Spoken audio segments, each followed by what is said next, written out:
Hello friends, आज मैं आपके साथ इकोनॉमिक्स का एक और टॉपिक लेके आया हूँ और टॉपिक का नाम है पब्लिक सेक्टर। इस वीडियो में हम डिस्कस करेंगे कि पब्लिक सेक्टर क्या होता है और पब्लिक सेक्टर के ऑब्जेक्टिव्स क्या होते हैं। शुरू करने से पहले बता दूं कि चैप्टर का नाम है पब्लिक सेक्टर और इस चैप्टर के सारे लिंक्स आपको इस वीडियो की डिस्क्रिप्शन में मिल जाएंगे। तो चलिए शुरू करते हैं। ये क्या होता है? Public sector includes all government owned enterprises. जितनी भी गवर्नमेंट की एंटरप्राइजेस हैं, अंडरटेकिंग्स हैं, वो सारी की सारी जो है पब्लिक सेक्टर में आ जाती हैं। इसको पब्लिक सेक्टर अंडरटेकिंग या पीएसयू भी कहा जाता है या पीएसई मतलब पब्लिक सेक्टर एंटरप्राइजेस भी कहा जाता है। ये जो गवर्नमेंट है, ये सेंट्रल गवर्नमेंट भी हो सकती है, स्टेट गवर्नमेंट भी हो सकती है या लोकल गवर्नमेंट भी हो सकती है। ठीक है, these are owned and manage by the government. ये सारे के सारे एंटरप्राइजेस अंडरटेकिंग्स जो है गवर्नमेंट ओन करती है और मैनेज करती है। Government has full control over these enterprises. सारा का सारा कंट्रोल गवर्नमेंट का होता है। The objective of these enterprises is to promote social welfare along with earning profit. तो प्रॉफिट तो अर्न करना हर एक कंपनी का काम है ही है, मगर मेन मुद्दा यहाँ पे वेलफेयर का है। ठीक है, गवर्नमेंट ने वो कंपनियां खोली हैं वेलफेयर के लिए और इकोनॉमिक डेवलपमेंट के लिए। Under Industrial Policy 1956, 17 industries were reserved for the public sector. That is, private sector was not allowed to set up the industrial units in these reserved areas. तो 1956 की जो इंडस्ट्रियल पॉलिसी आई थी उसके हिसाब से चलें तो 17 टाइप्स ऑफ इंडस्ट्रीज रिजर्व कर दी गई थी कि ये काम सिर्फ सरकार ही करेगी और प्राइवेट सेक्टर वो काम नहीं करेगी। In Industrial Policy 1991, the number was reduced to 8। तो 1991 की पॉलिसी में 8 तक रिड्यूस कर दिया गया। At present, only two areas are reserved for public sector, that is railways and atomic energy।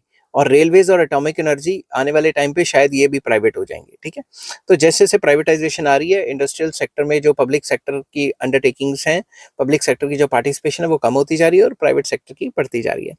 अब आ जाता है कि objectives of public sector enterprises या पब्लिक सेक्टर अंडरटेकिंग्स किस मकसद से आते हैं, इनके ऑब्जेक्टिव्स क्या हैं।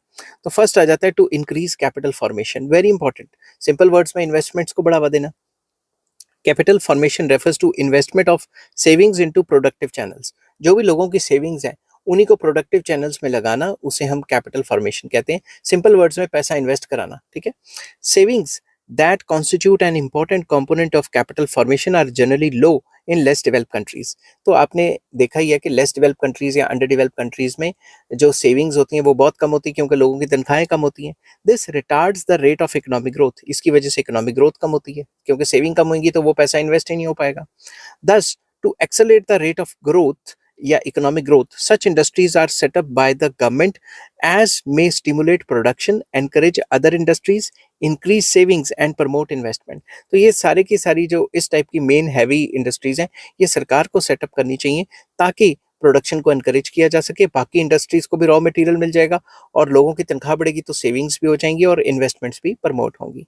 तो फर्स्ट पॉइंट यही था कि इन्वेस्टमेंट्स को एनकरेज करने के लिए। सेकंड पॉइंट आ जाता है to set up heavy industries. Heavy and key industries need substantial amount of capital which is beyond the capacity of private entrepreneurs।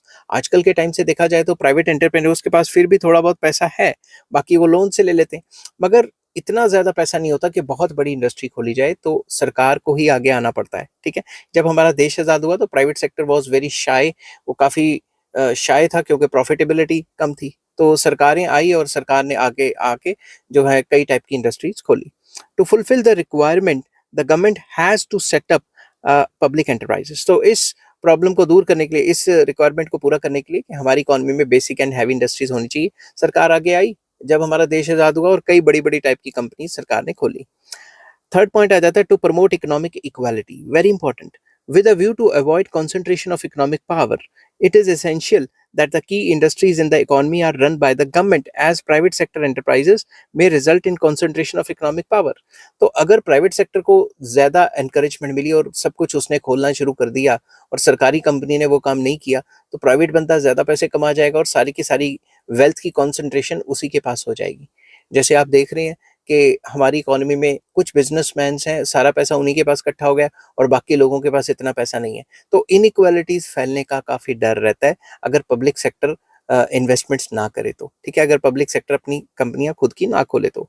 दस public sector enterprises help to achieve economic equality. तो public sector के through हम economic equality को भी achieve कर सकते हैं। Next आ जाता है to check evils of monopoly. Private sector units may misuse monopoly powers and thereby charge higher prices from consumers। Private sector जब भी अपनी मोनोपोली बनाएगा तो कंज्यूमर से हाई रेट चार्ज किया करेगा, क्योंकि उसे पता है कि मेरी मोनोपोली है, वो एक्सप्लॉइट करेगा। बट पब्लिक सेक्टर तो ऐसा नहीं करता ना। पब्लिक सेक्टर enterprises या public enterprises are useful with a view to checking the evils of monopoly growth in the private sector। तो पब्लिक सेक्टर एक इंपॉर्टेंट रोल प्ले करता है कि जो प्राइवेट सेक्टर है उसमें मोनोपोली ना बन जाए, कंपटीशन में आएगा और सस्ते रेट पे अपना माल बेचेगा, ठीक है ना। अब सरकार की जब जब मोनोपोली हुई है, सरकार ने फालतू रेट तो नहीं चार्ज किए। फॉर एग्जांपल बीएसएनएल की जब मोनोपोली थी तो उसने फालतू रेट तो चार्ज नहीं किए, मगर अगर यही कोई और किसी और कंपनी की मोनोपोली बन जाए तो वो तो मनमर्जी के रेट देगा। अब आपको पता है ना, जैसे पहले रिचार्ज जियो के आते थे 300 रुपए के, 250 300 रुपए के, अब वो करते करते करते करते 600 700 तक ले गए। समझ गई बात। उनको पता है कि बाकी जो है एयरटेल की सर्विसेज हर जगह नहीं है, और जहां जहां है वहां तो ठीक है, और वोडाफोन की सिग्नल बड़े कम आते हैं, तो हमारी एक टाइप की मोनोपोली है तो रेट उठाई जा रहे हैं। नेक्स्ट आ जाता है to perform welfare activities, very important. It has become almost essential for the welfare state to increasingly participate in the industrial and trading activities of the economy in order to fulfill its growing commitments on welfare of its citizens। तो क्योंकि private sector आएगा तो वो अपना profit maximisation करेगा। जो public sector है वही वेलफेयर का काम करता है, इसीलिए जो वेलफेयर स्टेट्स हैं उनकी ये जिम्मेदारी है कि ज़्यादा से ज़्यादा पब्लिक सेक्टर अंडरटेकिंग्स खोलें ताकि वो सस्ते रेटों पे सामान बेच सकें, जिससे कि वेलफेयर हो सिटीजन्स की, ठीक है। नेक्स्ट पॉइंट आ जाता है to set up defence industries, very important. The government depends upon public sector enterprises for its defence needs. तो सरकार अपनी खुद की कंपनियां खोलती है डिफेंस की नीड्स को पूरा करने के लिए, क्योंकि अगर ये काम प्राइवेट सेक्टर के हाथ में दे दिया तो आपको पता है फिर अमेरिका की तरह पिस्तौलें और बंदूकें दुकानों पे बिकेंगी, और हर तीसरे दिन कोई ना कोई पागल आएगा और स्कूल कॉलेज या हॉस्पिटल्स में गोलियां चला देगा, लोगों को मार देगा। समझ के बात। तो सरकार ये जो सारा का सारा आर्म्स एंड एम्युनिशन है उसको अपने हाथ में रखना चाहती है। Defence industries can not be left to the uncertainties of the private sector. तो प्राइवेट सेक्टर की जो डिमांड एंड सप्लाई की जो अनसर्टेनिटीज हैं उसके ऊपर हम डिफेंस सेक्टर को नहीं छोड़ सकते, ठीक है। नेक्स्ट आ जाता है point two promote regional equality. जो पब्लिक सेक्टर यूनिट्स हैं वो तो पिछड़े हुए इलाकों में भी जाके खुल जाएंगे, जिसकी वजह से वो जो अंडर डेवलप्ड जो एरियाज हैं वो भी डेवलप हो जाएंगे। तो पब्लिक सेक्टर अंडरटेकिंग्स काफी इंपॉर्टेंट रोल प्ले करती है रीजनल इक्वालिटी को लाने में। बल्कि प्राइवेट सेक्टर तो उन जगह पे बैकवर्ड एरियाज में जाके नहीं खोलेगा क्योंकि उसकी प्रॉफिटेबिलिटी नहीं है।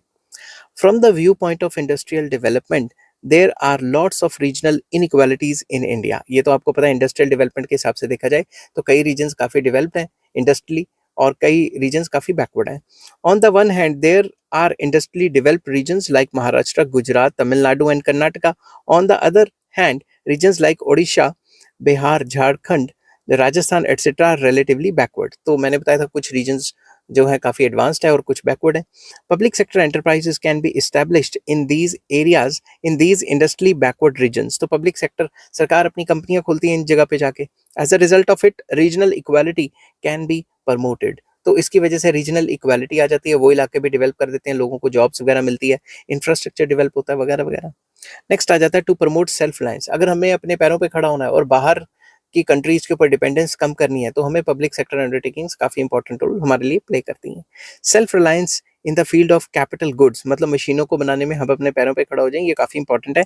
And in technical know how is another objective of public sector enterprise. तो सरकारी कंपनियों का ये भी मेन मकसद होता है कि भाई जो बाहर से मशीनें आ रही हैं वो विद इन द कंट्री बनाई जाएं, और जो टेक्निकल नो हाउ है, जो टेक्नोलॉजी है, वो लेटेस्ट डोमेस्टिकली प्रोड्यूस की जाए। मतलब वो टेक्नोलॉजी डोमेस्टिकली जो है बनी होनी चाहिए, तब जो है ज़्यादा फायदा रहता है। बाहर से खरीदेंगे तो पैसे देने पड़ेंगे।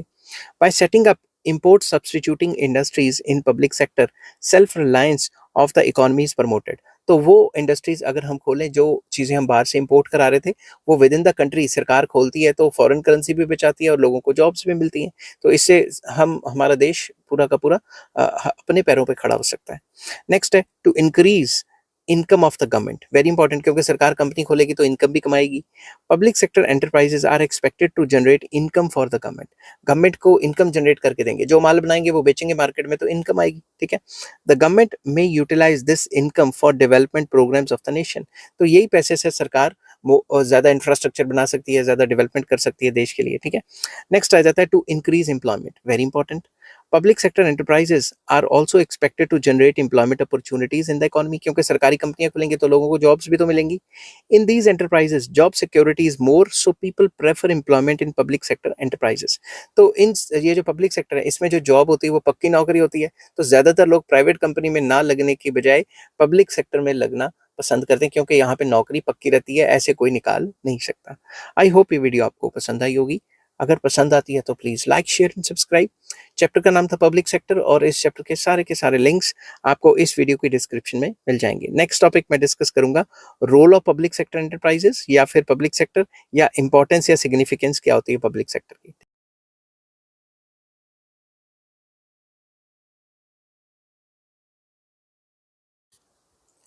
हेलो फ्रेंड्स, आज मैं आपके साथ इकोनॉमिक्स का एक और टॉपिक लेके आया हूँ और टॉपिक का नाम है रोल ऑफ पब्लिक एंटरप्राइजेस या public sector, significance of public enterprises या public sector, and importance of public enterprises. ये तीनों का एक ही आंसर है, तो इसको किस हिसाब से लिखना है वो मैं आपके साथ शेयर करूंगा और जिस हिसाब से आपने पेपर में लिखना है मैंने उसी हिसाब से अटेम्प्ट किया हुआ है.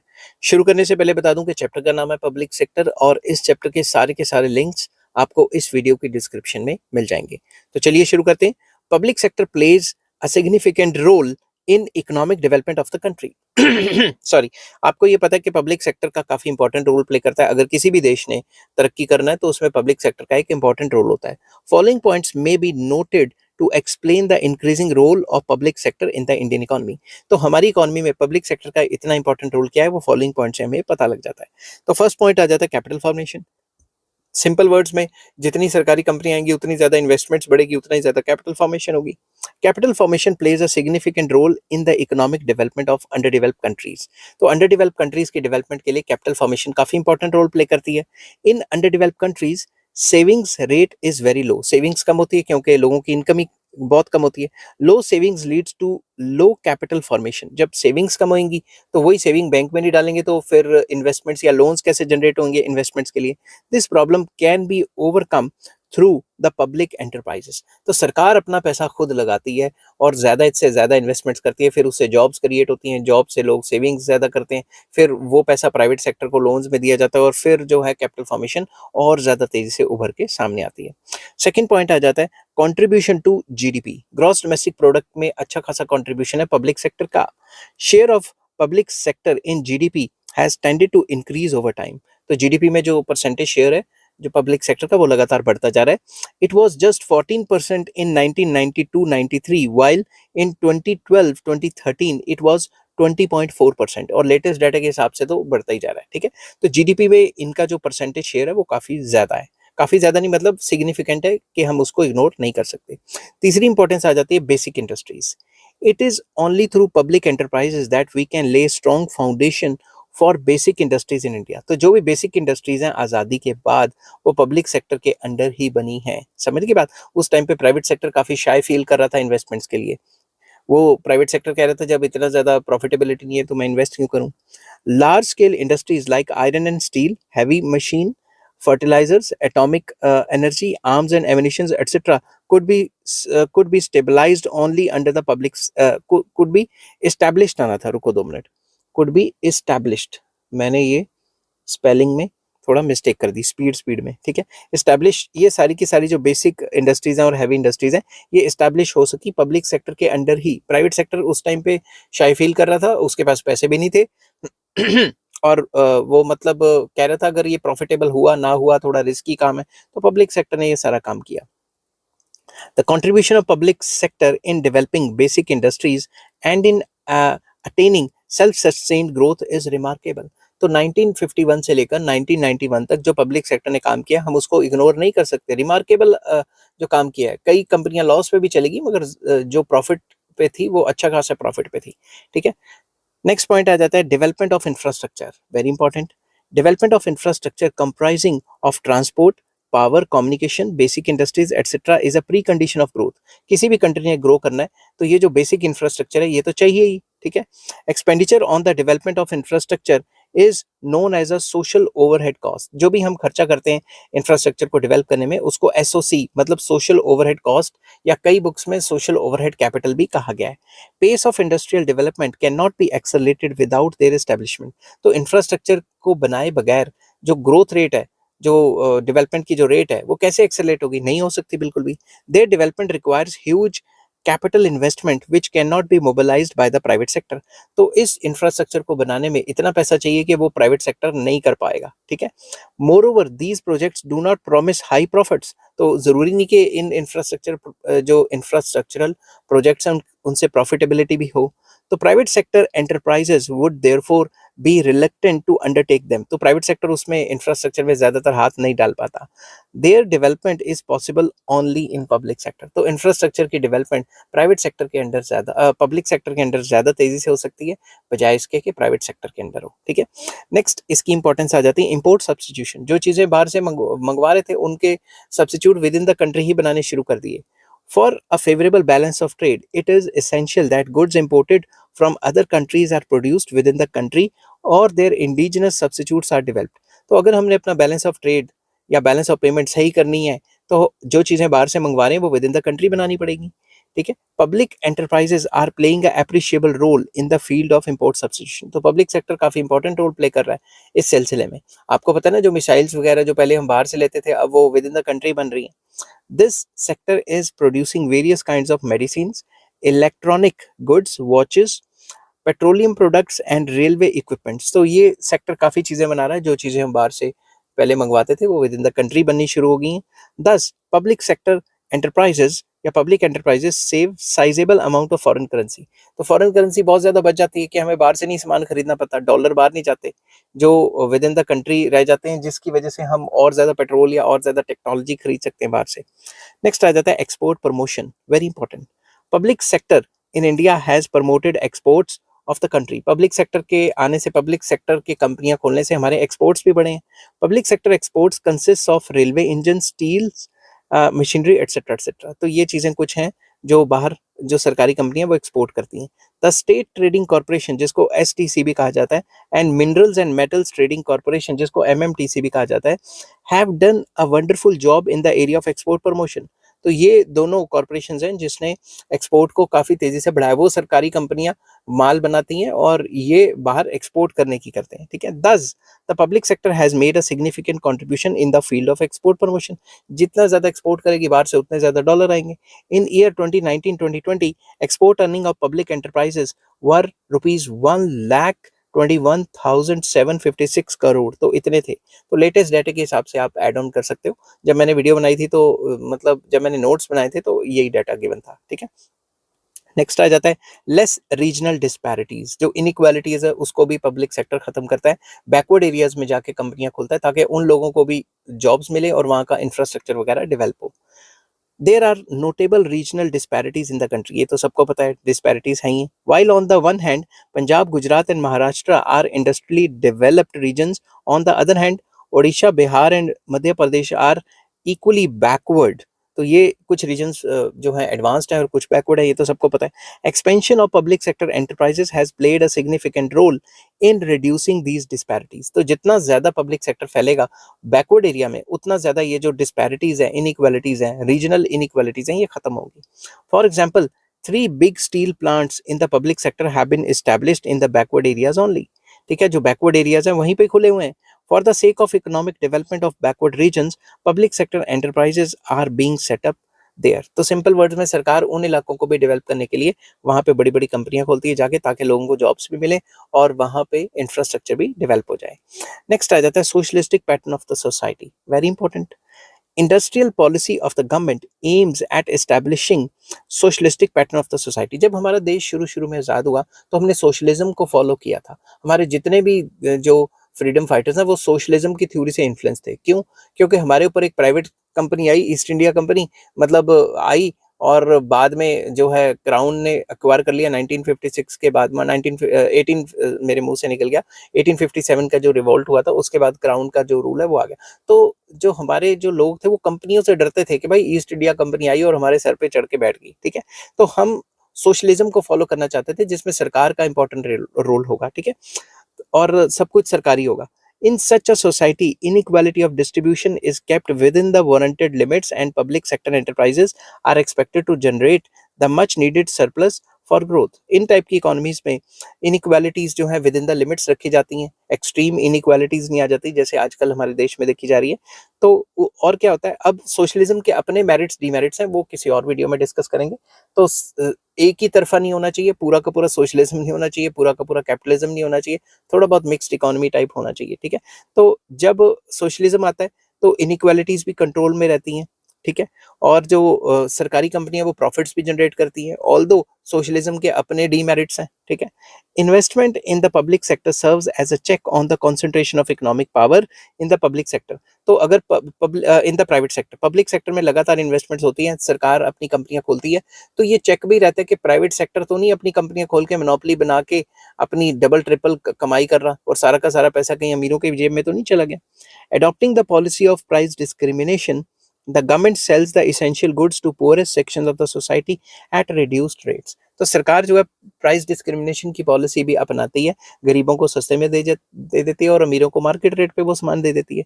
Wages of low paid employees are raised to reasonable standards. तो सरकारी एम्प्लॉइज जो होते हैं, चाहे वो लोएस्ट लेवल पे काम करें, उनकी जो तनख्वाहें होती हैं वो अच्छी खासी होती हैं। Public sector enterprises thus set a trend for socialistic pattern of the society। तो जो भी पब्लिक सेक्टर इंडस्ट्रीज हैं वो एक ट्रेंड सेट कर देती हैं, सोशलिस्टिक पैटर्न ऑफ सोसाइटी या सोशलिज्म का एक ट्रेंड सेट करती हैं, ठीक है। नेक्स्ट आ जाता है रिसोर्सेज फॉर इकोनॉमिक डेवलपमेंट। तो सरकार जो भी पैसा कमाती है पब्लिक सेक्टर के थ्रू, पब्लिक सेक्टर अंडरटेकिंग के थ्रू, वो पैसा वो इकोनॉमिक डेवलपमेंट के ऊपर खर्च कर सकती है। Less developed countries like India, अब आप मेरे से लड़ना मत कि इंडिया एक अंडर डेवलप्ड कंट्री नहीं है, लेस डेवलप्ड नहीं है, डेवलपिंग है।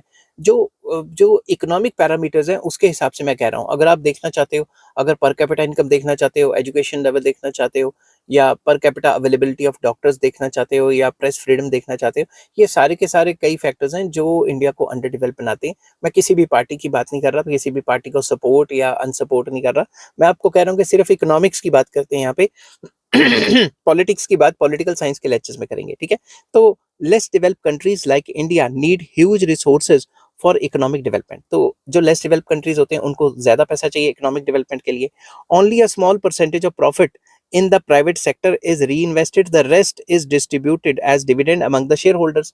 तो जो प्राइवेट सेक्टर होता है वो अपने प्रॉफिट का बहुत कम हिस्सा इन्वेस्ट करता है और बाकी सारा हिस्सा डिविडेंड के तौर पे बांट देता है शेयर होल्डर्स में। But the surplus generated in the in the public sector enterprises is largely reinvested on the development of those very enterprises or on the economic progress of the country। जो सरकार पैसा कमाती है वो share holder में distribute करने की बजाय क्या करती है, वो सारा का सारा अपना क्या कहते हैं उसी कंपनी में या देश की तरक्की पे लगा देती है। मोरओवर आजकल सरकारी कंपनियां बहुत सारी हैं जो अच्छा खासा डिविडेंड देती हैं, ठीक है। Moreover the dividend received by the government from the public enterprises is reinvested in the development works like infrastructure sorry, बोल बोल के गला बैठ जाता है, लाइक इंफ्रास्ट्रक्चर डेवलपमेंट। तो अगर सरकार को डिविडेंड मिल भी गया, सरकार ने प्रॉफिट कमा भी लिया, तो वो पैसे सरकार इंफ्रास्ट्रक्चर को डेवलप करने में लगा देती है। द गवर्नमेंट कैन दस generate resources for its development plans through public sector enterprises. तो सरकार अपने डेवलपमेंट प्लान्स जो भी कमाई करेगी पब्लिक सेक्टर से उसके थ्रू खर्च कर सकती है। थोड़ा डाटा लिख देते हैं इसमें। इन year 2018-2019 the public sector enterprises earned a profit of rupees 1,42,966 crore। in 2019-2020 profit of the public enterprises reduced to rupees 93,295 crore। तो थोड़ा सा कम हो गया। in year 2019-2020 the contribution of public enterprises to government by the way of excise duty, custom duty, GST, corporate tax, interest, dividend etc was 3,76,425 crore. तो इतने इतने करोड़ों की बात हो रही है। तो पब्लिक सेक्टर कोई छोटा सेक्टर थोड़ी ना, तो इसको तो इंपॉर्टेंस है काफी ज्यादा, इसकी तो काफी वैल्यू है। सरकार की इतनी इनकम जनरेट करता है, इतनी इनकम जनरेट करेगा तो सरकार इसी पैसे को घुमा फिरा के इंफ्रास्ट्रक्चर पे लगा सकती है। नेक्स्ट आ जाता है to promote employment. Employment provide करता है public sector. Public enterprises have significant role in generating employment opportunities. As on March 2012 public sector enterprises offered employment of 176.1 lakh people। ठीक है, इतने लाख लोगों को जो है एम्प्लॉयमेंट प्रोवाइड कराई, ठीक है, पब्लिक सेक्टर ने। Public sector employs 59.5% of the total workers employed in the organized sector in India।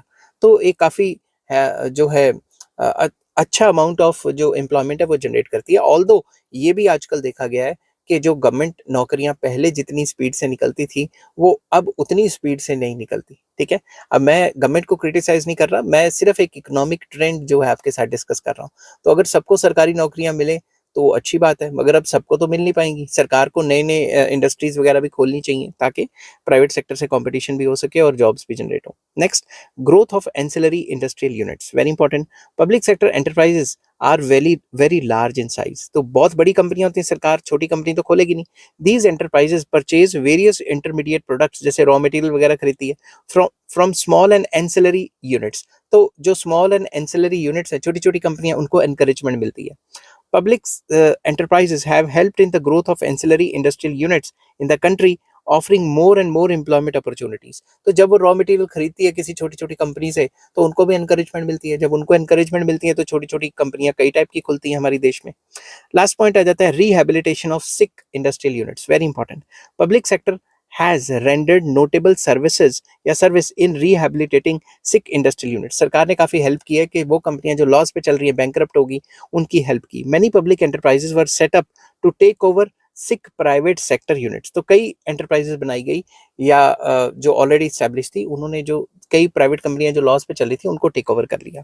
Government has taken over sick private sector units on the ground of employment and continuation of production, के लगातार काम भी चलता रहे और job loss भी ना हो। ठीक है, आई होप ये वीडियो आपको पसंद आई होगी। अगर पसंद आती है तो please like, share and subscribe. ये वीडियो मैंने बनाई थी पब्लिक सेक्टर के चैप्टर से, और पब्लिक सेक्टर के चैप्टर से सारे जितने भी क्वेश्चन खड़े होते हैं उन सब की जो लिंक्स हैं वो आपको इस वीडियो की डिस्क्रिप्शन में मिल जाएगा। नेक्स्ट टॉपिक मैं डिस्कस करूंगा मेन डिफेक्ट्स क्या हैं पब्लिक सेक्टर के।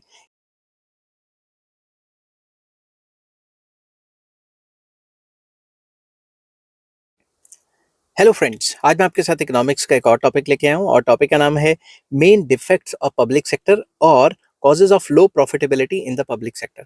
कि पब्लिक सेक्टर के डिफेक्ट्स क्या हैं, प्रॉब्लम्स क्या हैं, और इसमें प्रॉफिटेबिलिटी इतनी कम क्यों होती है। इसका एक ही जवाब है जो मैंने आपको इस वीडियो में बताना है। ठीक है, जिस हिसाब से आपने पेपर में लिखना है मैंने उसी हिसाब से आपके साथ डिस्कस किया हुआ है। और शुरू करने से पहले बता दूं कि चैप्टर का नाम है पब्लिक सेक्टर, और इस चैप्टर के सारे लिंक्स आपको इस वीडियो की डिस्क्रिप्शन में मिल जाएंगे। तो चलिए शुरू करते हैं। फर्स्ट आ जाता है lack of efficiency, very important. Efficiency of public sector enterprises is generally lower than the private sector enterprises. जो प्राइवेट एंटरप्राइजेस होते हैं, जो सरकारी कंपनियां होती हैं, उससे एफिशिएंसी पब्लिक सेक्टर की हमेशा कम ही रही है, क्योंकि मेन मकसद वहां पे प्रॉफिट कमाना नहीं होता।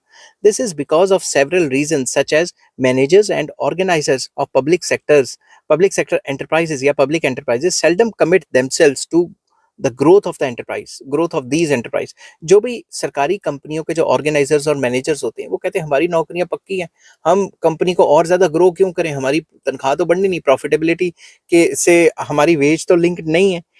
मगर दूसरी तरफ जो प्राइवेट सेक्टर होता है, जितनी प्रॉफिटेबिलिटी होती है उनकी वेजेस उतनी उतनी बढ़ाते रहते हैं। Generally they evade from their responsibility, ज्यादातर वो अपने काम करते नहीं है, सुस्ती डालते हैं। More over these enterprises suffer from red tapism. Red tapism, काम में सुस्ती होना, एक टेबल से फाइल दूसरे टेबल में पहुंचने में ही महीने लग जाते हैं। ठीक है ना। Decisions and their implementation invariably take long time, this adversely affects the efficiency. तो जो भी डिसीजन लेते हैं उसी में इतना टाइम लग जाता है, जिसकी वजह से जो काम है बहुत ज्यादा डिले हो जाता है। ठीक है ना, और एफिशिएंसी गिर जाती। तो पहला पॉइंट तो ये था कि पब्लिक सेक्टर की एफिशिएंसी बहुत खराब है, इस वजह से उनको प्रॉफिटेबिलिटी नहीं होती। ठीक है। सेकंड आ जाता है पुअर मैनेजमेंट, ये भी एक इंपॉर्टेंट फैक्टर है। Lack of good management is yet another drawback of public enterprises. Politicians और retired bureaucrats are appointed on the managerial posts of these enterprises. जो पॉलिटिशियंस हैं या जो रिटायर्ड ब्यूरोक्रेट्स हैं या करंट ब्यूरोक्रेट्स हैं, वो इनके जो है मैनेजरियल पोस्ट पे रहते हैं, जो कि अच्छे तरीके से काम नहीं कर पाते। These politicians use public enterprises as a means to promote their political interest. वो अपने पॉलिटिकल इंटरेस्ट को देखने के लिए, उनको जहां लगता है कि वोटें मिल रही हैं वहां पे जाके कंपनी खोल देते हैं या उनकी सर्विसेज दे देते हैं। Lacking good management, public enterprises fail to achieve their objectives. तो जब अच्छी मैनेजमेंट ही नहीं होगी, अच्छे कंट्रोल करने वाले लोग ही नहीं होंगे, तो जो पब्लिक सेक्टर का मेन जो मकसद है वो कैसे पूरा होगा। The government has failed to adopt the suitable policy to attract good management in the public sector enterprises. तो सरकार कोई पॉलिसी नहीं बना पा रही है जिससे कि अच्छी मैनेजमेंट इनकी हो जाए। ठीक है। नेक्स्ट आ जाता है social objectives, very important. Public sector enterprises do not have profit maximization as their sole objective, but social welfare is also considered as the objective of public enterprises. सरकारी कंपनियों का मेन मकसद तो वेलफेयर है, तो जब मेन मकसद ही welfare है, प्रॉफिट मैक्सिमाइजेशन जो है वो सेकेंडरी या लास्ट मकसद है, तो प्रॉफिट कमाएंगे कैसे? Sometimes public enterprises sell their products at reduced price with a view to strengthen the structure of the economy and to help the poorest sections of the society. जो भी वो माल बनाते हैं वो कभी-कभी जितनी उनकी कॉस्टिंग है उससे भी सस्ते में बेच देते हैं ताकि जो गरीब है उसको भी मिल जाए। समझ गई बात? और इकोनॉमी में जो अनस्टेबिलिटी है उसको स्टेबल करने के लिए। तो फिर जब ऐसे करेंगे तो प्रॉफिटेबिलिटी कहाँ से आएगी? Price policy of public sector is not based upon the objective of profit maximization. जो वो प्राइस सेट करते हैं उनका मेन मकसद प्रॉफिट कमाना नहीं होता। Low price fixation leads to low profitability of these enterprises. तो लो प्राइस सेट कर देते हैं जिसकी वजह से जो वो प्रॉफिटेबिलिटी है वो भी गिर जाती है। नेक्स्ट आ जाता है long gestation period. Gestation period होता है काम को शुरू करना और काम को खत्म करने के बीच का टाइम। ये बहुत ज्यादा होता है पब्लिक सेक्टर में और प्राइवेट सेक्टर में ये बहुत कम होता है क्योंकि काम जल्दी होता है प्राइवेट सेक्टर में। Most of the public sector enterprises are large scale and capital intensive, ये तो पता ही है। These enterprises have long gestation period. काम को शुरू करना और खत्म करने का जो बीच का टाइम पीरियड है वो बहुत ज्यादा होता है। There is a long time lag between the establishment of these industries and the start of production. जब काम शुरू होता है इन इंडस्ट्रीज में, मतलब इंडस्ट्री बननी शुरू होती है, तब से लेकर जब तक प्रोडक्शन नहीं होती उसके बीच का गैप बहुत ज्यादा हो जाता है। Longer this gestation period the higher the cost and lower will be the profit. तो जितना ज्यादा लटका के काम होगा सरकारी कंपनी में उतना ज्यादा कॉस्टिंग बढ़ जाएगी और उतना ही प्रॉफिट्स गिर जाएंगे। नेक्स्ट आ जाता है ह्यूज कंस्ट्रक्शन एक्सपेंडिचर। तो जो सरकारी एंटरप्राइजेस है वो कंस्ट्रक्शन के ऊपर इतना ज्यादा खर्चा कर देते हैं, ठीक है। Public enterprises are also are largely established outside the city limits and at new places। तो नई नई जगह पे ये सरकार अपनी कंपनियां खोलती हैं। Bhilai, Rourkela, Durgapur etcetera were set up for locating big public enterprises. तो कुछ शहर तो सरकार ने बसाए, कुछ इलाके डेवलप किए ताकि वहां पे वो सरकार अपनी बड़ी बड़ी कंपनियां खोल सके। Lot of expenditure was incurred on the construction of residential houses of the workers and managers. तो वहाँ पे जो लोग हैं उनके जो वर्कर्स और मैनेजर्स हैं, जो स्टाफ है, उनके रहने के लिए भी काफ़ी ज़्यादा जो है फ्लैट्स वगैरह घर वगैरह बनाए, उस पर भी काफ़ी खर्चा हो गया। सच ह्यूज इन्वेस्टमेंट्स कॉजेज लो प्रॉफिटेबिलिटी। तो जब इतना ज़्यादा खर्चा कर देगी सरकार तो फिर प्रॉफिटेबिलिटी तो अपने आप कम ही होनी है। नेक्स्ट आ जाता है इंडस्ट्रियल डिस्प्यूट्स। हड़तालें होती रहती हैं। Public sector workers often indulge in industrial dispute. सरकारी इंप्लॉइज हर तीसरे दिन कोई ना कोई बात पे हड़ताल कर देते हैं। हड़ताल मतलब स्ट्राइक, ठीक है। Disputes between the workers and management are almost a regular feature। हर तीसरे दिन आपको पता है हो ही जाती है हड़ताल। This badly affects the production this badly affects production efficiency resulting in low output and high cost। तो आपको पता है जब काम कम होगा तो कॉस्टिंग बढ़ जाएगी क्योंकि तनख्वाहें तो देनी है और पर यूनिट जो है वो कॉस्टिंग बढ़ना और प्राइस जो है कॉस्टिंग से भी सस्ते में बेचना या बराबर में बेचना, तो प्रॉफिटेबिलिटी कहाँ होगी? तो rate of profits consequently remains very low। जब हड़तालें होंगी तो काम ही नहीं होएगा, सिंपल सी बात। नेक्स्ट आ जाता है इफेक्ट ऑफ लोकेशन। सरकारी कंपनियां रीजनल इक्वालिटी को प्रमोट करने के लिए बुरी लोकेशन, बैकवर्ड लोकेशन पे जाके कंपनियां खोलती है, वहां पे प्रॉफिटेबिलिटी कम हो जाती है। A private enterprises is located at a place that suits the objective of profit maximization। Private कंपनियां खुलती वहां है जहां पे प्रॉफिट मैक्सिमाइजेशन हो। Public enterprises on the other hand are located in backward areas with the view to promote balanced regional development. तो वो regional development को लाने के लिए जो इनइक्वालिटीज है, रीजनल इनइक्वालिटीज हैं, उसको खत्म करने के लिए बैकवर्ड एरियाज में जाके कंपनीज खोलते हैं।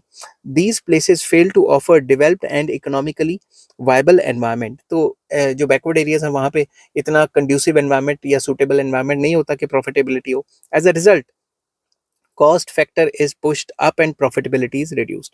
तो वहां पे कॉस्टिंग बढ़ जाती है और जो प्रॉफिटेबिलिटी है वो कम हो जाती है। Sometimes location of public sector undertakings is influenced by political considerations like a PSU is set up in the constituency of the minister but the location may not be economically viable.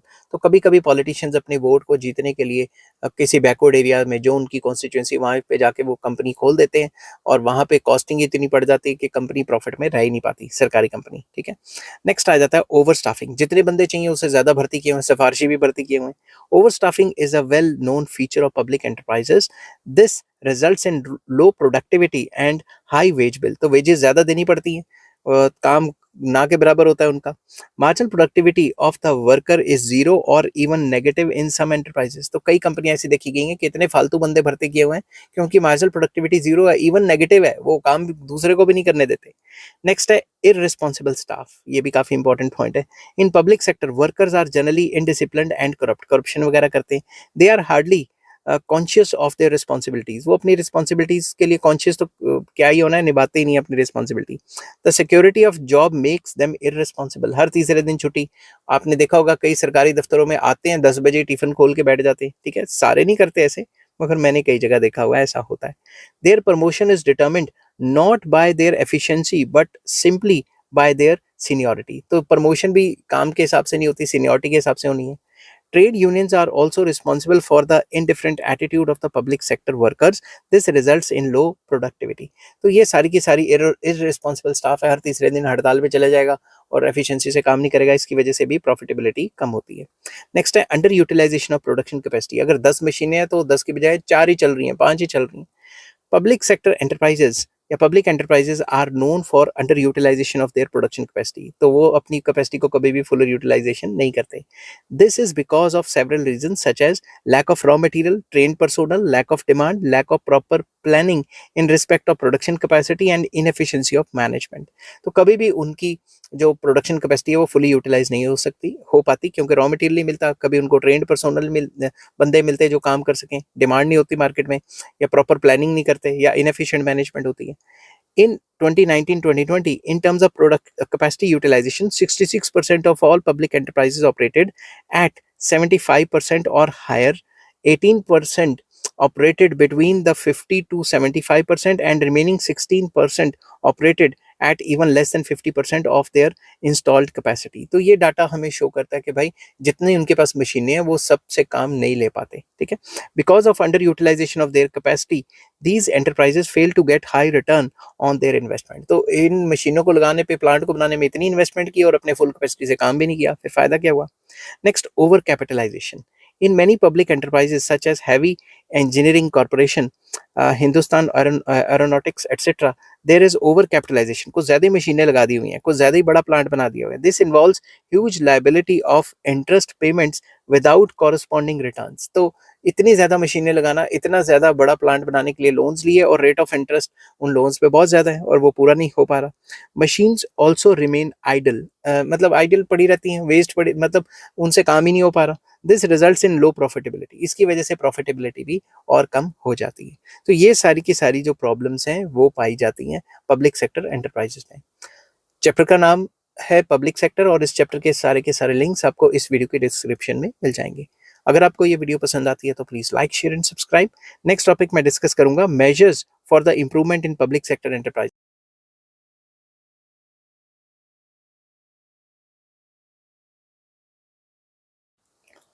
Hello friends, आज मैं आपके साथ economics का एक और topic लेके आया हूँ और टॉपिक का नाम है measures for improvement in public sector enterprises.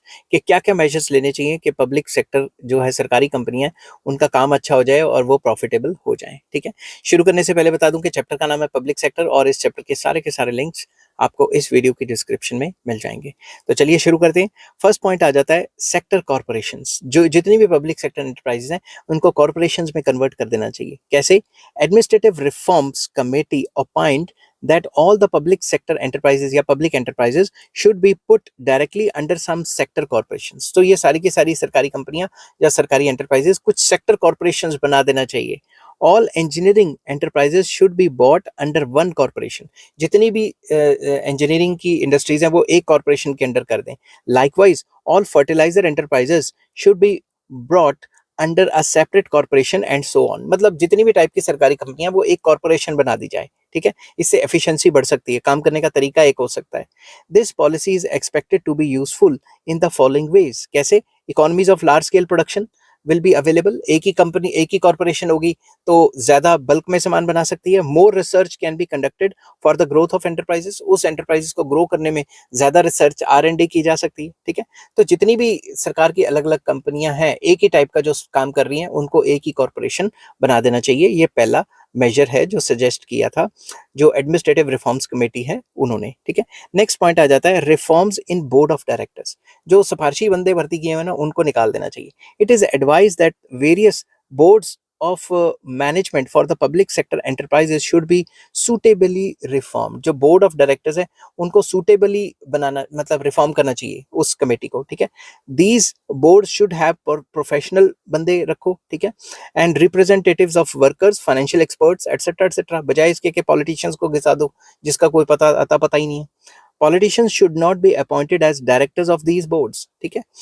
अब जिन बंदों की सीट आती है और उनको कोई मिनिस्टर नहीं बना पाते या कोई इंपॉर्टेंट पोजीशन नहीं दे पाते, उनको सरकारी कंपनियों के बोर्ड में घुसा देते कि चल तू यहाँ से कमाता रहे, ठीक है। ऐसा नहीं होना चाहिए। अब मैं ये नहीं कह रहा कि इस सरकार या पुरानी सरकारों ने ये काम नहीं किया, हर सरकार करती है।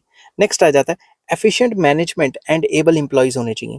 Efficient managers should be appointed to manage the public sector enterprises. जो सरकारी कंपनी है वो एफिशिएंट मैनेजर्स रखने चाहिए ताकि वो अच्छे से मैनेज कर सकें। These appointments should be based on merit. जो अपॉइंटमेंट्स हैं इन मैनेजर्स की मेरिट पे होनी चाहिए, ना कि सिफारिश पे। Management training facilities should be spread in the country. तो मैनेजमेंट ट्रेनिंग की फैसिलिटीज भी होनी चाहिए पूरे कंट्री में। Every employ in the public sector enterprises should have accountability. हर एक बंदे की अकाउंटेबिलिटी फिक्स करो जो सरकारी कंपनी में लगा हुआ है कि भाई ऐसा हुआ तो क्यों हुआ। Promotions should be determined by the performance and not simply on the basis of seniority. Seniority के बेस पे प्रमोशन ना मिले, काम के हिसाब से प्रमोशन मिलनी चाहिए। Efficient employees should be suitably awarded. तो जो एफिशिएंट है उनको अवार्ड भी मिलना चाहिए और प्रमोशंस वगैरह। Corrupt personnel should be punish. जो करप्ट बंदे हैं, करप्शन वगैरह करते हैं, उनको पनिशमेंट होनी चाहिए, नौकरी से निकाल दो वगैरह वगैरह। Such managers should be appointed as are committed to the objective of economic growth and social justice. तो ऐसे बंदे लगाओ जो सोशल जस्टिस पे भरोसा रखते हो और कमिटेड हो और देश की तरक्की और कंपनी को आगे लेके जाएं, ठीक है, ना कि सिफारशी बंदे भर्ती हो। नेक्स्ट आ जाता है inspection of public sector enterprises. Time to time जो सरकारी कंपनियां उनकी इंस्पेक्शन होनी चाहिए ताकि पता लगे कौन घपला मार रहा है, कौन काम खराब कर रहा है। Public enterprises are inspected by public account committee and estimate committee. तो ये दो कमेटीज होती हैं जो सरकार की जो सरकारी कंपनियां उन पे एक नजर रखती हैं, उन पे इंस्पेक्शन करती हैं। The government has also set up parliamentary committee of public sector undertakings for inspection of public enterprises. तो सरकार पार्लियामेंट्री कमेटी भी बना सकती है, ठीक है, जिस कमेटी में सारे लीडर्स होते हैं जो चेक करेंगे कि भाई किस किस तरीके से ये कंपनी काम कर रही है, अच्छा कर रही है, बुरा कर रही है। Public enterprises are thoroughly controlled by these committees. Bureau of Public Enterprises has been established for annual inspection of public enterprises। तो ये सारे काम होने चाहिए जिससे पब्लिक सेक्टर को रेगुलर चेकअप रहे और वो उल्टा सीधा काम ना कर पाए, ठीक है। तो चेक होना बहुत जरूरी है। Next autonomy of public enterprises. जो ऑटोनमी दी हुई है उनको ज्यादा देनी चाहिए और पॉलिटिकल इंटरफेरेंस कम होनी चाहिए डे टू डे वर्क में। Complete autonomy should be granted to public sector enterprises in day-to-day work। तो autonomy मतलब freedom देनी चाहिए उनको। There should be minimum possible government interference। जैसे सरकार जब चाहे पेट्रोल के रेट बढ़ा दे और जो सिलेंडर है उसका रेट बढ़ा देती है, बाद में कह देती है ले हमारा तो कोई लेना देना नहीं है और ये सारा का सारा जो है ये तो वो कंट्रोल करते हैं, खुद हमने तो उनको फ्रीडम दी है, मार्केट के हिसाब से चलते हैं। मगर जब इलेक्शन आते हैं तो पेट्रोल का और सिलेंडर का रेट बढ़ ही नहीं पाता, तो इंटरवेंशन तो होती है ना, और ये सबको पता है, be it any government. Politicians should not be appointed to control these enterprises. इन एंटरप्राइजेस को मतलब काम कराने के लिए पॉलिटिशियंस को नहीं रखना चाहिए। However if competent and able politicians are available, अगर पढ़े लिखे पॉलिटिशियंस अवेलेबल हैं, they should better be appointed as honorary consultants. उनको ऑनरेरी पोजीशंस पे रखना चाहिए, ना कि ऐसी पोजीशन पे रख दो जहां वो मिनट बाद दखलंदाजी दें।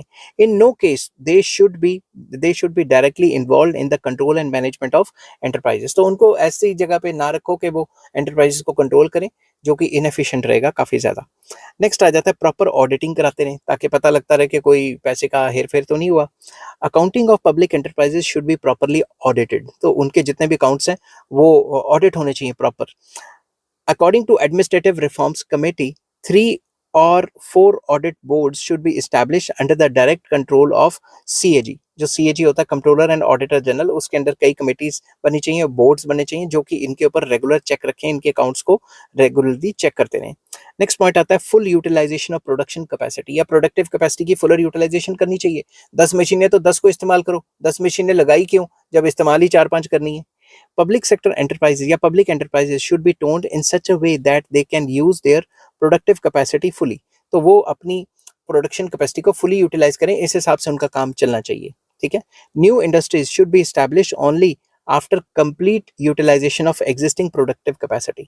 जब तक एग्जिस्टिंग प्रोडक्टिव कैपेसिटी को फुली यूटिलाइज नहीं करते, कोई नई इंडस्ट्री मत खोलो, क्योंकि जो एग्जिस्टिंग है उसी की फुल यूटिलाइजेशन नहीं हो पा रही। Productive capacity of existing enterprises should be raised only if at least 85% of the existing capacity is being utilized। तो प्रोडक्टिव कैपेसिटी को ज़्यादा से ज़्यादा यूज़ करना चाहिए, और अगर आपकी प्रोडक्टिव कैपेसिटी 85% या उससे ज़्यादा यूज़ हो पा रही है, तभी कोई नई मशीन लेने की सोचो, ठीक है। नेक्स्ट आ जाता है कमर्शियल आउटलुक। ये भी काफ़ी इंपॉर्टेंट है कि पब्लिक सेक्टर एंटरप्राइजेज या public enterprises must adopt commercial outlook. वो कमर्शियल आउटलुक को अडॉप्ट करें, प्रॉफिट के लिए जाएं, थोड़ा कमर्शियल दिखें, ठीक है। There should be a coordination between the national interest and profitability. तो नेशनल इंटरेस्ट के साथ साथ प्रॉफिटेबिलिटी को कोऑर्डिनेट करना चाहिए इन कंपनियों के थ्रू, ठीक है। Government has realise that price policy of the public sector enterprises या public enterprises should be based on the market forces, that is the prices of the products of public enterprises should be fixed on the basis of prevailing market price. तो उनका जो price है वो market के हिसाब से चलाएं, demand supply के हिसाब से चलाएं, प्रॉफिट्स को भी थोड़ा बहुत देखें, ऐसे ही नहीं कि सिर्फ कॉस्ट से भी नीचे बेच बेच के लॉसेस लेते रहें। And in case of government monopolies, prices should be determined with the view of raising the level of profitability. तो जो भी मोनोपलीज हैं, प्राइसेस इस हिसाब से सेट करेंगे सरकार को प्रॉफिट हो, बट नुकसान ना हो। प्रॉफिट कम भी होएगा तो चलेगा, मगर नुकसान नहीं होना चाहिए। नेक्स्ट आ जाता है इंक्रीज इन एफिशिएंसी। तो उनकी एफिशिएंसी को बढ़ाने की कोशिश की जाए। Public enterprises should raise their efficiency level. In this context it may be suggested that a there should be a proper research department of these enterprises. एक रिसर्च डिपार्टमेंट खोला जाए।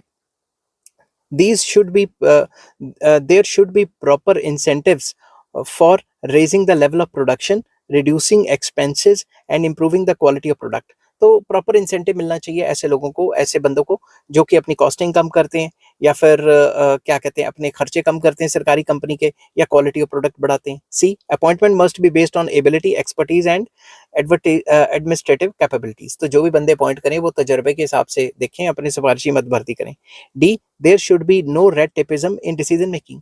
जब भी डिसीजन मेकिंग होगा तो फाइल एक दफ्तर से दूसरे, दूसरे डिपार्टमेंट से तीसरे, ऐसे डिसीजन डिले नहीं होने चाहिए। नेक्स्ट एफिशिएंसी जो है वो एनुअली असेस की जाए, कि हर साल देखी जाए कि किसने कितना कितना काम किया, उसके हिसाब से उसकी प्रमोशन या तनख्वाह बढ़ाई या कम की जाए।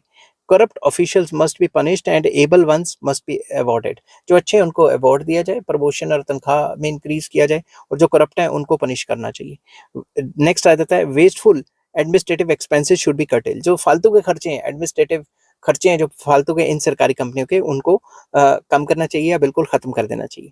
नेक्स्ट पॉइंट आ जाता है reforms in labour policy. Labour policy में ऐसा रिफॉर्म लाओ कि हर तीसरे दिन हड़ताल ना हो। Labour policy of the public enterprises should also be suitably designed. Efficient workers must be suitably awarded, जैसा पहले बताया था। Appointment should be based on pulls and pressures, should not be based not on pulls and pressures but ability and expertise। तो जो appointments हैं वो सिफारिशों पे बेस्ड नहीं होनी चाहिए, वो एबिलिटी एंड एक्सपर्टीज जो है बंदे की स्किल्स, उसी के ऊपर बेस्ड होनी चाहिए अपॉइंटमेंट्स।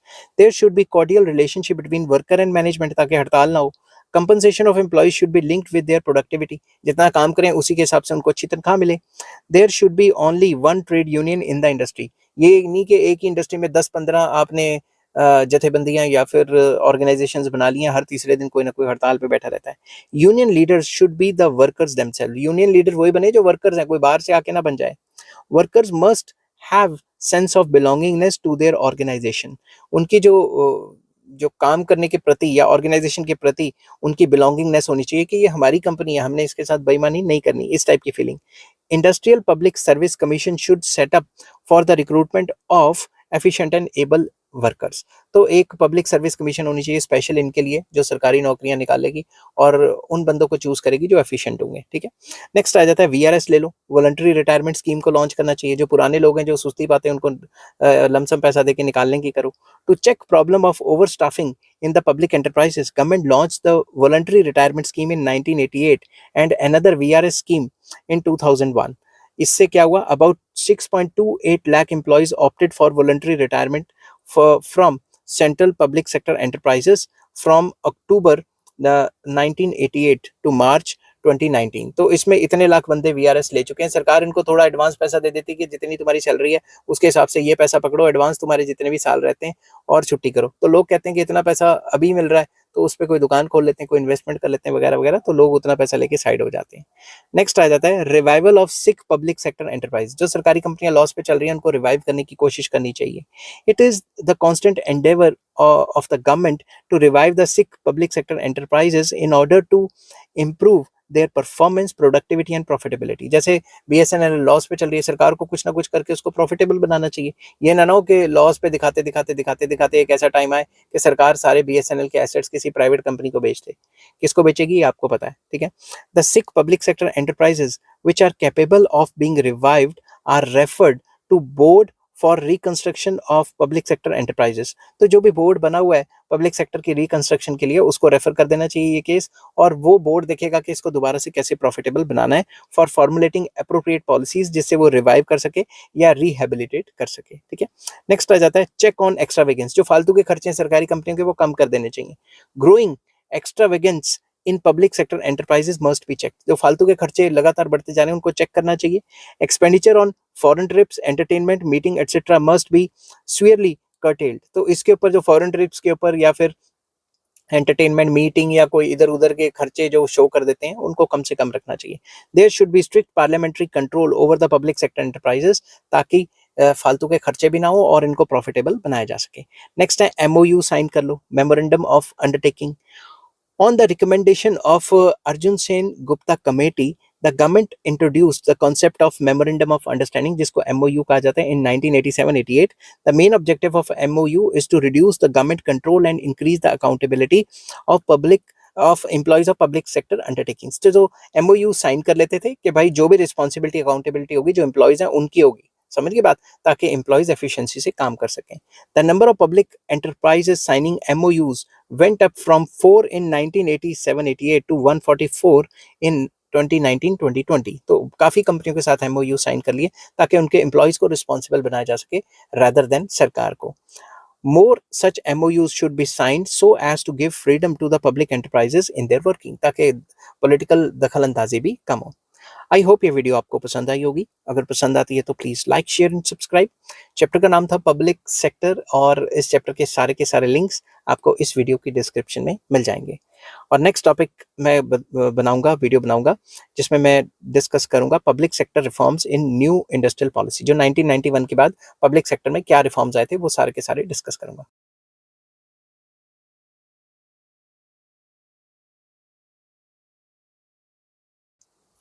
हेलो फ्रेंड्स, आज मैं आपके साथ इकोनॉमिक्स का एक और टॉपिक लेके आया हूँ और टॉपिक का नाम है public sector reforms in new industrial policy. 1991 के बाद पब्लिक सेक्टर में क्या क्या रिफॉर्म्स आए और उसको अच्छे से डिस्कस करेंगे।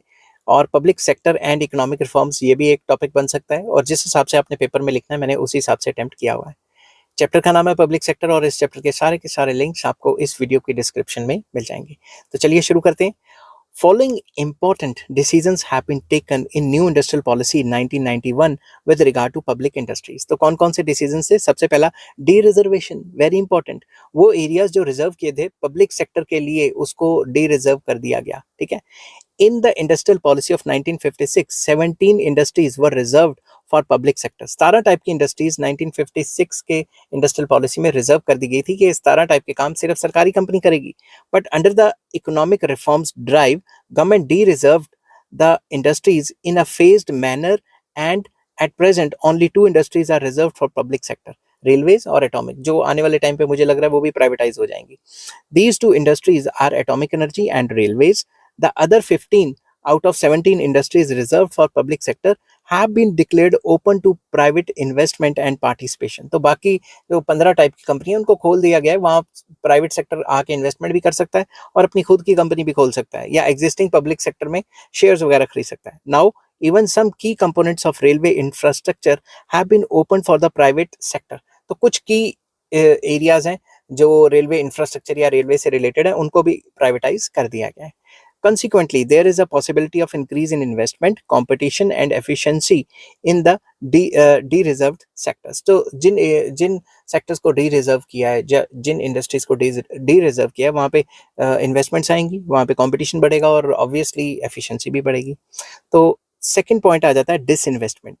Shares of some public sector enterprises have been disinvested, that is sold to the private enterprises। तो कुछ सरकारी कंपनियों के शेयर तकरीबन कुछ क्या सबके शेयर एक दो को छोड़ के वो प्राइवेट सेक्टर में बांट दिए गए हैं, प्राइवेट सेक्टर को हिस्सेदार बना दिया गया है।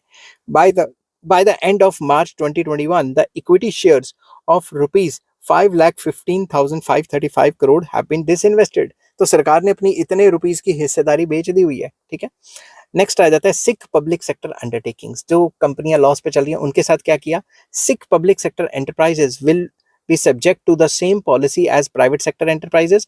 Those sick units will be closed down which cannot be revived. उनको थोड़ी बहुत हेल्प की जाएगी, अगर वो फिर भी रिवाइव नहीं कर पाते उनको बंद कर दिया जाएगा। Efforts will be made to remove hardships caused to employees on account of closure of sick units to public sector. तो वो जो पब्लिक सेक्टर यूनिट्स जो क्लोज डाउन हो गए उनके जो एम्प्लॉयज हैं उनकी मदद करने की कोशिश की जाएगी, उनको कहीं और सेट करने की कोशिश की जाएगी। For this government has set up national renewable fund, जिससे उनको पैसा पूसा देके रफा दफा कर दिया जाएगा या फिर उनको कहीं और नौकरी पे भी सेट किया जा सकता है। Next MOU memorandum of understanding sign किए। Public sector enterprises will be made more efficient through the medium of MOU. MOU क्या होता है, memorandum of understanding. Under it managers will enjoy more freedom in running the PSUs and will be made responsible for results. तो इसमें जो political interference है वो कम हो जाती है और उनको जो मैनेजर्स हैं उनको ज़्यादा से ज़्यादा फ्रीडम दी जाती है, और जब फ्रीडम मिलती है तो वो ज़्यादा एफिशिएंसी से काम कर सकते हैं, ठीक है। नेक्स्ट आ जाता है listing of public sector enterprise. जो भी सरकारी कंपनियां उनको शेयर मार्केट में लिस्ट भी कराया गया, ठीक है, to generate resources, improve transparency, efficiency and corporate responsibility. Shares of public sector enterprises या public sector undertakings will be listed on stock exchanges. तो सरकार ने क्या किया, स्टॉक एक्सचेंजेस पे जो सरकारी कंपनियां उनके शेयर्स लिस्ट कर दिए, अब आम लोग भी उनके शेयर्स खरीद सकते हैं। As on 31st March 2020, 58 central public sector enterprises are listed on domestic stock exchanges. तो अगर हम 2020 तक के डाटे की बात करें तो 58 सेंट्रल पब्लिक सेक्टर एंटरप्राइजेस जो हैं उनके जो शेयर्स हैं वो लिस्ट कर दिए गए शेयर मार्केट में, ताकि प्राइवेट बंदे भी खरीद बेच कर सकें, और लेटेस्ट डाटे के हिसाब से इससे भी ज्यादा कंपनियां आ गई हैं। Now government has decided that all unlisted public sector undertakings with a positive net worth, no accumulated losses and earning net profits in the preceding 3 years should be listed.